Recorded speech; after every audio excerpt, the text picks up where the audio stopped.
झारखंड को जो पढ़ने वाले बच्चे हैं, झारखंड बेस्ड जो तैयारी कर रहे हैं, चाहे वो उत्पाद सिपाही हो, चाहे वो जेपीएससी का सिविल सर्विस का एग्ज़ाम हो, सभी परीक्षाओं में आपका झारखंड से जुड़ा हुआ सवाल आता है। ये हम सभी को पता है। झारखंड का जो सिलेबस है, झारखंड का सिलेबस में नागवंशी शासन व्यवस्था एक बहुत ही महत्वपूर्ण टॉपिक है। तो आइए हम लोग इसको समझते हैं कि नागवंशी शासन व्यवस्था जो है किस तरह से काम करता था, और इसमें से आपके 2 सवाल बनते हैं। और मेरे हिसाब से अगर आप इसको बहुत अच्छा से पढ़ लेते हैं, समझ लेते हैं, जान लेते हैं, नोट्स बना लेते हैं, तो आपका 2 नंबर तो आना ही है। आइए हम लोग शुरू करते हैं। सबसे पहले समझते हैं कि जो नागवंशी शासन व्यवस्था है वो किस तरह से शुरुआत हुआ। नागवंशी शासन व्यवस्था शुरू करने से पहले हम थोड़ा सा पीछे जाएंगे, और पीछे जाएंगे मुंडा राज का जो शासन व्यवस्था था उसको थोड़ा सा हम समझ लेते हैं। क्योंकि मुंडा राज का जो अंतिम शासक था, मुंडा राज का जो अंतिम शासक था मदरा मुंडा जो है वही दत्तक पुत्र फनी मुकुट राय। फनी, देखिए नागवंशी शासन व्यवस्था का जो संस्थापक है वो है फनी मुकुट राय। अब फनी मुकुट राय को जो है मदरा मुंडा, जिनका वो मतलब एक तरह से हम दत्तक पुत्र कह सकते हैं, या मतलब पुत्र नहीं कहें तो भी चलेगा, मतलब मदरा मुंडा जो है वही उनको नागवंशी शासन व्यवस्था, मतलब जो मुंडा शासन व्यवस्था चल रहा था उसी शासन व्यवस्था को एक राजा बना के फनी मुकुट राय को सौंप के वो राजपाट छोड़ देते हैं। वहां से शुरू होता है नागवंशी शासन व्यवस्था। इसलिए मुंडा शासन को पढ़ना भी थोड़ा जरूरी हो जाता है। आइए हम लोग समझते हैं मुंडा राज के बारे में। मुंडा राज के बारे में अगर हम पढ़ते हैं तो जो मदरा मुंडा है वो मुंडा राज का अंतिम शासक है। ये कौन बोलते हैं? ये शरद चंद्र राय के अनुसार कहा जाता है। अगर हम मुंडा राज को थोड़ा समझते हैं तो मुंडा राज जो है वो रीसा मुंडा के द्वारा, सबसे पहले इसको समझिए, मुंडा राज को शुरुआत करने वाले कौन थे? रीसा मुंडा थे। रीसा मुंडा जो है वो खुद राजा नहीं बने, वो राजा किसको बनाती है? सूतिया पाहन को। सूतिया पाहन को राजा नियुक्त कर दिया, और सूतिया पाहन के नाम से ही सूतिया नागखंड का नाम पड़ा है। अब ये मुंडा राज जो है वो 7 गढ़ और 21 परगनाओं में विभक्त था। जो 7 गढ़ थे वो कौन कौन से थे? लोहागढ़ जो आज के टाइम पे लोहरदगा है, पालूनगढ़ जो आज के टाइम पे पलामू है, हजारीबाग, सिंहगढ़ जो आज के टाइम पे सिंहभूम है, मानगढ़ जो आज के टाइम पे मानभूम है, और सूरजगढ़ और केसलगढ़। ये 7 गढ़ में और 21 परगनाओं में विभक्त था। अगर आपको ये पूरा 21 परगना 7 गढ़ का अगर नोट्स चाहिए तो मेरे चैनल में कमेंट कीजिएगा, आपको सारा हैंड रिटन नोट्स मिल जाएगा। आइए हम लोग समझते हैं सबसे पहले नागवंशी शासन व्यवस्था को। तो देखिए इसका संस्थापक कौन है? तो फनी मुकुट राय 64 ईस्वी में इनका स्थापना करते हैं। लेकिन बहुत सारे किताबों में नागवंशी शासन व्यवस्था 10वीं शताब्दी से शुरू ऐसा माना जाता है। तो सबसे पहले अगर हम देखें कि इनका राजधानी कहाँ था, तो राजधानी ये बनाए थे सूतियाम्बे में। सूतियाम्बे के बारे में एक चीज और समझ लेते हैं कि फनी मुकुट राय का जन्मभूमि भी था, और उन्हीं जन्मभूमि को ही वो अपना राजधानी भी बना लिए थे। अगर हम देखें परगना, तो ये 66 परगनाओं में विभक्त था।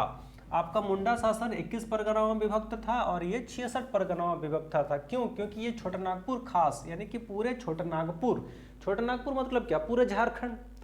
अगर हम अभी का झारखंड का बात करें तो छोटानागपुर जो है उस समय पूरे झारखंड को, अगर हम आज के समय देखें तो उस समय पूरा छोटानागपुर का मतलब पूरा झारखंड में उनका शासन चलता था। उस समय का अगर हम बात करें, फनी मुकुट राय जब राजा थे नागवंशी शासन व्यवस्था, तो उस समय हमारे देश में कौन सा राजा शासन करते थे? तो उस समय कनिष्क का शासन था, और इसका प्रमाण जो है कुछ सिक्कों से मिले हैं, और वो सिक्के कनिष्क के समय पे प्रचलन में था, और जो रांची में वो सिक्के मिले हैं। फनी मुकुट राय का थोड़ा सा अगर हम परिचय देख लेते हैं तो उनका परिचय यह है कि उनका पिता का नाम था पुंडरिक, माता का नाम था पार्वती, जो कि बनारस की ब्राह्मण थी। ठीक है, यानी कि ब्राह्मण पुत्र थे वो। उनका पत्नी पंचेत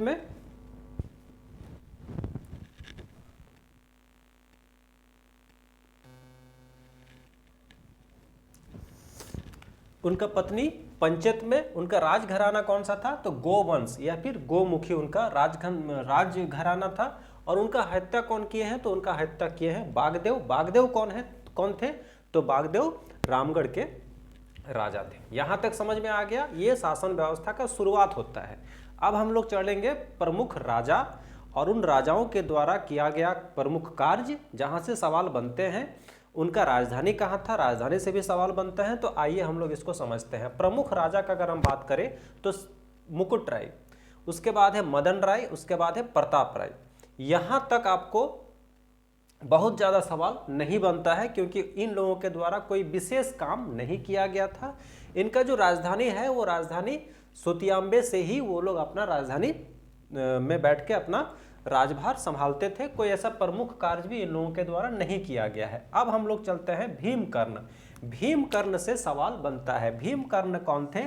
तो भीमकर्ण नागवंशी शासन का एक महत्वपूर्ण शासक थे, और उनसे एक उनका अगर हम देखेंगे समय, उनका जो शासन करने का जो समय था वो 1095 से लेकर 1184 तक उनका शासन चलता है। और वो जो इस अभी तक जो राय चल रहा था, जो राय राजा का नाम के बाद जो सरनेम जो था राय था, वो राय जो है अब कर्ण बन गया है। और ये कर्ण जो है उपाधि प्राप्त करने का प्रथम राजा भीमकर्ण को माना जाता है।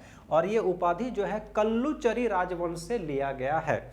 यहाँ से भी सवाल बनता है। ये जो है अपना राजधानी को बदलते हैं। पहले राजधानी कहाँ था? सुतियांबे था। अब भीमकर्ण जो है अपना राजधानी खुखरा में बना लेते हैं।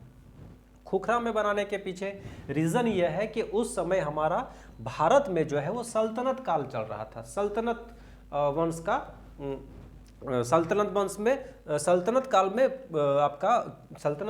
में भी आपका 5 राजवंश है। खिलजी उस समय जो है वो खिलजी वंश का राज चल रहा था देश में, और उस समय बख्तियार खिलजी का शासन था। और बख्तियार खिलजी के बारे में आप लोग जानते हैं कि वो बहुत ही ज़्यादा शोषक राजा माना जाता है। तो उनके डर से या उनके प्रभाव से अपने आप को दूर रखने के लिए अपना राजधानी को खुखरा में किए थे। अगर उनका कुछ प्रमुख कार्य देखें तो बरवा की लड़ाई किनके बीच होता है? तो भीमकर्ण और रक्सेल राजा के बीच में होता है, जिसमें भीमकर्ण की जीत होती है।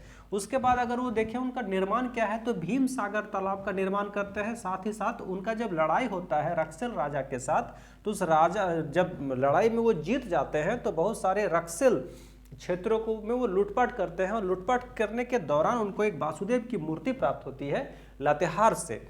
उसके बाद कौन आते हैं? उसके बाद शिवदास कर्ण, जिनका शासन का जो समय है वो 1391 से लेकर 1401 ईस्वी तक है। और उस समय जो देश में जो राजा थे वो थे तुगलक वंश का तुगलक वंश का शासन चल रहा था पूरे संपूर्ण देश में। और उस समय जो है उनके द्वारा किया गया जो काम है वो हापा मुनि मंदिर जो गुमला के घाघरा गांव में है, उनका वो निर्माण करवाते हैं। साथ ही साथ जो मूर्ति जो मिला था उसका जो प्रतिमा का अनावरण है, स्थापना जो है, अनावरण है स्थापना करने का भी उनको श्रेय जाता है। और उस मंदिर का, उस मूर्ति का जो स्थापना करते हैं, स्थापना करने वाले जो ब्राह्मण थे उनका नाम था सियानाथ देव। सवाल यहाँ से भी बन सकता है। उसके बाद है प्रतापकर्ण जो है उनका समय जो है 1451 से लेकर 1469 तक है। और उस समय देश में बहलोल लोधी यानी कि लोधी वंश का शासन चल रहा था। और ये जो है ये जो विष्णु का प्रतिमा का जो ये इनको मिला, इन्होंने स्थापना किया और इन्होंने अनावरण किया। कहाँ पर? कोराम्बे में। आगे हम लोग चलते हैं छत्रकर्ण का जो समय है, शासन का जो समय है वो 1469 से 96 तक है। और वो जो है वो कर्ण और रक्सेल के बीच में युद्ध होता है। जैसे कि हम लोग देखें बरवा की लड़ाई, वहाँ पर फिर एक युद्ध होता है जिसमें फिर कर्ण की ही जीत होती है, यानी कि नागवंशी शासन का ही जीत होता है। और इसको झारखंड की हल्दी घाटी का युद्ध भी कहा जाता है। समझ में आ रहा है? आगे हम लोग पढ़ेंगे दुर्जन साल शाह। अब देखिए यहाँ पर भी एक सवाल बनता है कि दुर्जन साल शाह जो है वो कर्ण की उपाधि को हटाकर शाह की उपाधि ले रहे हैं। ठीक है, अब ये शाह की उपाधि कहाँ से मिला? तो शाह की उपाधि जो है दुर्जन साल शाह को उस समय हमारे देश में मुगल शासन का स्थापना हो गया है। मुगल शासन पूरा देश में चलने लगा है। अब मुगल शासन का जब स्थापना हो गया तो दुर्जन साल शाह जो है झारखंड के नागवंशी शासन के राजा थे। उस समय मुगल के द्वारा उन्हें काफ़ी परेशान किया जा रहा था। परेशानी के क्रम में उनको एक बार तो उठाकर ग्वालियर के जेल में बंदी बना दिया जाता है, लेकिन फिर उनको छोड़ दिया जाता है इसके लिए क्योंकि उनको हीरे का पहचान करने बहुत ज़्यादा महारत हासिल था। और इसी क्रम में सुवर्ण रेखा नदी में हम लोगों का झारखंड में उस समय स्वर्ण मिलता था। और स्वर्ण के साथ साथ और भी जितने भी माइंस थे वहाँ पर हीरो का भी पर्याप्त मात्रा में प्राप्त होता था। तो वो हीरो का पहचान करने के लिए मुगल जो है उनसे मदद लिए और मदद के लिए उन्होंने उनको बाद में छोड़ दिए, रिहा कर दिए, और रिहा करने के बाद उनको फिर से अपना शासन जो है संभालने का मौका मिलता है, और इसीलिए मुगल शासन के द्वारा उन्हें शाह की उपाधि मिलता है। ठीक है, अब वो जो है अपना राजधानी जो है वो दोयसागढ़ में कर लेते हैं। उस समय मुगल शासन में जहांगीर का शासन रहता है। उनको शाह की उपाधि कहाँ से मिलता है? मुगल दरबार से मिलता है। उन्होंने हीरो की पहचान करने के लिए जाना जाता है, और वो जो है नवरत्नगढ़ का निर्माण करते हैं। आगे हम लोग जानते हैं रघुनाथ शाह, जिन्होंने अपना राजधानी दोयसा में कर लेते हैं। उस समय शाहजहां समकालीन राजा अगर हम देखें भारत में उस समय किनका शासन था, तो शाहजहां का शासन था, और रघुनाथ शाह के द्वारा ही चुटिया जो रांची में है राम मंदिर का जो निर्माण है वो करवाएं। साथ ही साथ जगन्नाथपुर में भी जगन्नाथपुर का निर्माण करते हैं। आगे हम लोग देखते हैं राम शाह, उस समय बहादुर शाह प्रथम का शासन रहता है, और वो कपिलनाथ मंदिर का निर्माण करवाते हैं। आगे हम लोग देखें यदुनाथ शाह, जो कि राजधानी अपना पालकोट, पहले दोयसा था, दोयसा से वो कहाँ कर लिए? पालकोट कर लिए। उस समय देश में फर्रुखसियर यानी कि मुगल शासन चल रहा था। मुगल शासन के द्वारा उन्हें 1 लाख रुपया कर के रूप में देना पड़ा। उसके बाद है शिवनाथ शाह। शिवनाथ शाह भी अपना राजधानी पालकोट में ही रखे थे।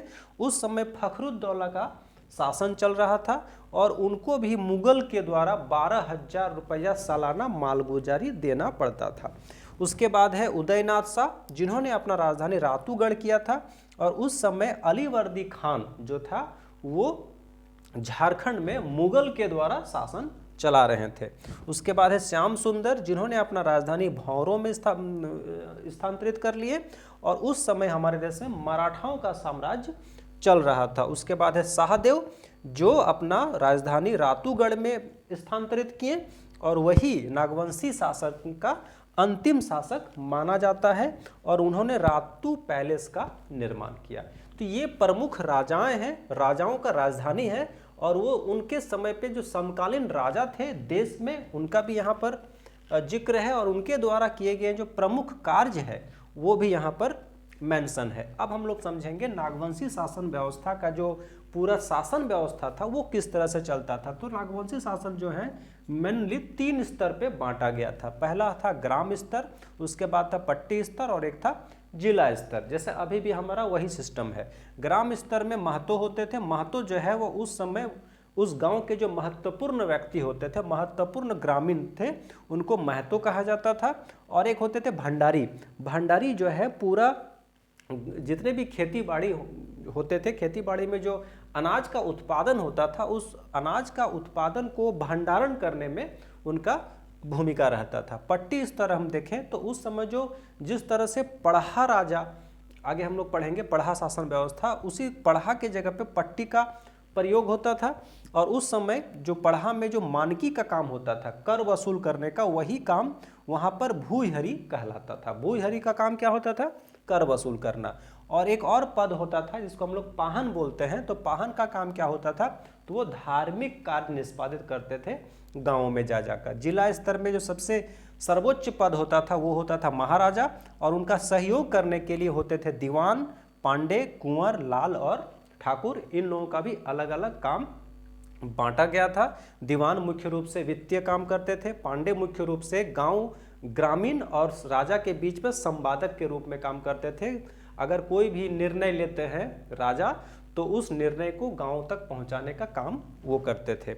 उसके बाद एक और है जो क्वेश्चन बन सकता है कि केसर-ए-हिंद किन्हें कहा जाता है? तो केसर-ए-हिंद प्रताप उदयनाथ शाह जो नागवंशी शासन थे उनको कहा जाता है। एनीनाथ शाह जो अपना राजधानी जो है सतरंजी यानी कि जो स्वर्ण रेखा नदी के किनारे है वहाँ पर बनाए थे, और इन्हीं के द्वारा जगन्नाथपुर मंदिर का निर्माण करवाया गया। तो यहाँ पर 2 सवाल, अब 2 चीज़ आप लोग थोड़ा सा ध्यान दीजिएगा। जगन्नाथपुर मंदिर का निर्माण करवाए हैं एनीनाथ शाह, लेकिन जगन्नाथपुर का जो है वो जगह का जो निर्माण है वो करवाए हैं रघुनाथ शाह। दोनों में अंतर है। इसके साथ ही एनीनाथ शाह जो है हटिया बाजार, जो रांची में हटिया है, हटिया बाजार लगाने का जो काम है वो भी एनीनाथ शाह के द्वारा ही करवाया गया था।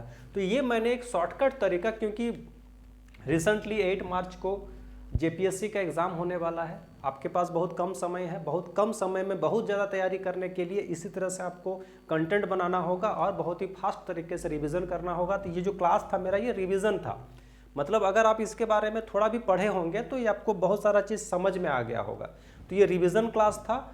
और अगर आप इसको मतलब एक बार तो आप इसको देख लिए, बार बार देखना ना पड़े, इसके लिए आप इसका एक नोट्स बना सकते हैं। नोट्स बना के बार बार रिवीजन करने से आपको चीज़ें जो है दिमाग में बैठ जाएगा, और जब एग्जाम में क्वेश्चन आएगा इससे बेस्ड, तो कहीं ना कहीं आप जो पढ़े हैं वो आप आराम से टिक आउट, सही आंसर पर टिक लगा सकते हैं। कहने का मतलब है कि ये जो कंटेंट है, ये जो लेसन है, ये लेसन आपका मतलब 10th लेवल से लेकर सिविल सर्विस का जो एस्पिरेंट है, जो अभ्यर्थी है, उन लोगों तक का ये कंटेंट है, उन लोगों तक ये सिलेबस है। क्योंकि झारखंड आपको पढ़ना है, झारखंड आपको मैट्रिक लेवल का एग्जाम हो चाहे आपका ग्रेजुएशन लेवल का एग्जाम हो, सब में झारखंड का जो सिलेबस है लगभग सेम है।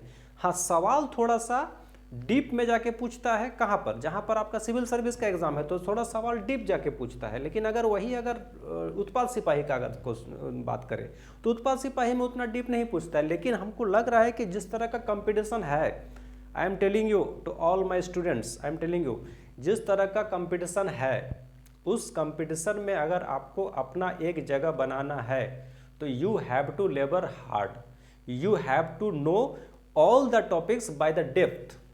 आपको बहुत ही अंदर से तैयारी करना होगा, बहुत ही तह तक जाना होगा, तभी आप एग्जाम निकाल पाओगे। ऐसा नहीं कि ऊपर ऊपर पढ़ लिए, कुछ कुछ सवाल हल कर लिए, कुछ कुछ देख लिए, राघवंशी शासन व्यवस्था का स्थापना कौन किया तो फनी मुकुट राय किया, अंतिम शासक कौन था तो एनीनाथ शाह। ऐसे करने से नहीं हो पाएगा, ठीक है। आपको देखिए, कहने का मतलब है कि अगर मान लीजिए आप अगर जेपीएससी का जो सिविल सर्विस एग्जाम है, अगर उस लेवल का आप पढ़ रहे हैं, ठीक है, तो उस लेवल का अगर आप पढ़ रहे हैं तो उस